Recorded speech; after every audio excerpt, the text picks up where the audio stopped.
নওজোয়ান ছেলে কেন নামাজ পড়ো না? বাপ কেন নামাজ পড়ো না?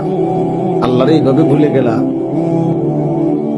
নারীরে এমনি পছন্দ হয়ে গেল, সারা রাত মোবাইলে ছবি দেখো, উলঙ্গ নাচ দেখো, জিনা ব্যভিচারের দৃশ্য দেখো, দিন নাই রাত নাই, ছবি, নারী, অসভ্যতা, নোংরামি, মদ, জুয়া, গাঁজা, ফেন্সি, ইয়াবা, হায় হায় হারামখোর। এত বড় নাফরমান কেমনে হইলা বাপ?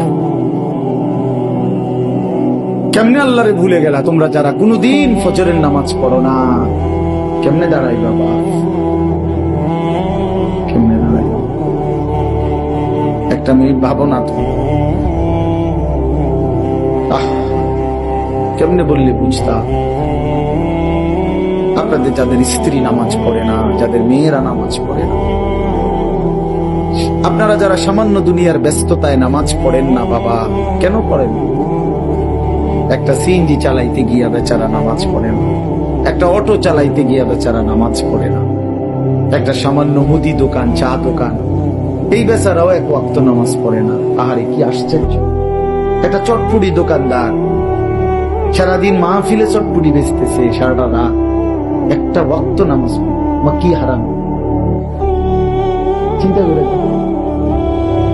বুট ভরি বেচছে, বুট বেচছে কত, নাহলে 300 টাকার বুট, নাই তো 1000 টাকার বুট বিক্রি করছে, বিনিময়ে আল্লাহকে একটা সেজদা দেয়। দুনিয়া তারে কি পরিমাণ ধোঁকা দিছে, দুনিয়া তারে কি পরিমাণ ধোঁকা দিছে, দুনিয়া তারে কেমন বোকা বানাইছে। সব 1000 টাকার বুট বেচলে কত, নাহলে 100 টাকা লাভ, না 1000 টাকা লাভ, এরমই তো 1000 টাকার বুট বেচতে 300 টাকা লাভ, এত রং না। হ্যাঁ, 300 টাকা লাভ দিয়ে লাইছে বেটা। জি না?